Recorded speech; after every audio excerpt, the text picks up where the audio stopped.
আসসালামু আলাইকুম। কেমন আছেন সবাই? আশা করি সবাই ভালো আছেন। আমরাও সবাই ভালো আছি আলহামদুলিল্লাহ। আজ সকাল, সকাল উঠেই ভাবলাম যে বাচ্চাদের নিয়ে একটু ছাদে যাব। তো ওদেরকে নিয়ে ছাদে এসেছি। ছাদে একটু পানিও দিব গাছে, আর অনেক দিন ওদেরকে নিয়ে ছাদে আসি না। গায়ে একটু রোদ লাগানো হয় না। সকালের এই মিষ্টি রোদটা আসলে সবার জন্যই খুবই উপকারী। এটাতে ভিটামিন ডি থাকে। তো আমার বড় ছেলেটার যেহেতু একটু ভিটামিন ডির ডেফিসিট হয়েছে, ডাক্তার বলছে যে সকালের মিষ্টি রোদটা একটু গায়ে লাগাতে হবে।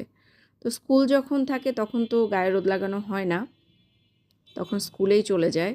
তো এখন যেহেতু বাসায় আছে, এ কয়দিনও যদিও আসতে পারি নাই নিয়ে, তো আজকে নিয়ে আসছি অনেক দিন পরে। এসে এই গাছগুলোতে একটু পানি দিলাম, আর ওরা গায়ে রোদটা পাচ্ছিল। তো এই যে লেবু আর ডালিম হয়েছে, এগুলো দেখে আমার ছেলে তোলার জন্য